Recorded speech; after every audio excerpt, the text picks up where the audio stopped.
Joint এন্ট্রান্সের ফলাফল প্রকাশিত হয়েছে। সোমবার ত্রিপুরা জয়েন্ট এন্ট্রান্স বোর্ডের চেয়ারম্যান ডক্টর রাজা চক্রবর্তী এই ফলাফলের ঘোষণা দিয়েছেন। এদিন তিনি বলেন, এবছর জয়েন্ট এন্ট্রান্সে মোট ৫,৯৭৭টি আবেদন জমা পড়েছিল।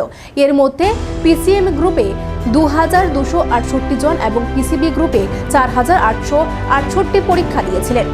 তিনি জানান, পিসিএম গ্রুপে প্রথম স্থান দখল করেছেন আয়ুষ্কর নাথ, দ্বিতীয় সাগ্নিক পুরকায়স্থ এবং তৃতীয় স্থান দখল করেছে পার্থসারথী রায়। পিসিবি গ্রুপে প্রথম স্থান দখল করেছে সায়ন মজুমদার, দ্বিতীয় তিলোত্তমা ঘোষ এবং তৃতীয় স্থান দখল করেছে মুকথাং দেববর্মা। এদিন তিনি বলেন, এবছর জয়েন্ট এন্ট্রান্সের সাধারণ শ্রেণীর ৩,৪৭২টি, তপশিলি জনজাতি ১,৩৯৮টি এবং তপশিলি জাতীয় শ্রেণীর ১,১৬০টি আবেদন জমা পড়েছিল।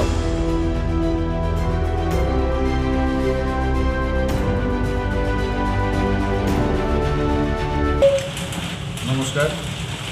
আজকে সাংবাদিক সম্মেলনে আসার জন্য আপনাদের অনেক ধন্যবাদ। Tripura board of joint entrance examination দ্বারা পরিচালিত ত্রিপুরা জয়েন্ট এন্ট্রান্স এক্সামিনেশন 2024-এর রেজাল্ট আজ প্রকাশিত হয়েছে। এই রেজাল্টটি আমাদের ওয়েবসাইটে প্রকাশিত হয়েছে এবং আগামীকাল সেটা পত্রিকাতেও পাওয়া যাবে। এবার জয়েন্ট এন্ট্রান্স পরীক্ষাটি হয় 2 মে, যদিও তার আগের ডেটটি ছিল 24 এপ্রিল। রাজ্যে লোকসভা নির্বাচনের জন্য ছাত্রছাত্রীদের এবং অভিভাবকদের সুযোগ সুবিধা মাথায় রেখে আমরা জয়েন্ট এন্ট্রান্স পরীক্ষাটি 2 মেতে নিই।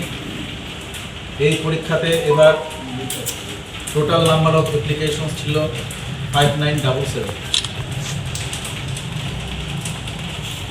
ক্যান্ডিডেটস ফিজিক্স, কেমিস্ট্রি, ম্যাথামেটিক্স গ্রুপে 2268, ফিজিক্স, কেমিস্ট্রি, বায়োলজি গ্রুপে 4868। এবারের পরীক্ষায় একটি উল্লেখযোগ্য ব্যাপার হলো যে ফিমেল ক্যান্ডিডেটসের সংখ্যা ছিল মেল ক্যান্ডিডেটসের থেকে বেশি। আমাদের এই পরীক্ষায় ফিজিক্স, কেমিস্ট্রি, ম্যাথামেটিক্স এই গ্রুপের প্রথম 3 জন হল আয়ুষ্কর নাথ, সাগ্নিক পুরকায়স্থ এবং পার্থসারথী রায়। এবং ফিজিক্স, কেমিস্ট্রি, বায়োলজি এই গ্রুপটিতে প্রথম 3 জন হল সায়ন মজুমদার, তিলোত্তমা ঘোষ, মুকথাং দেববর্মা।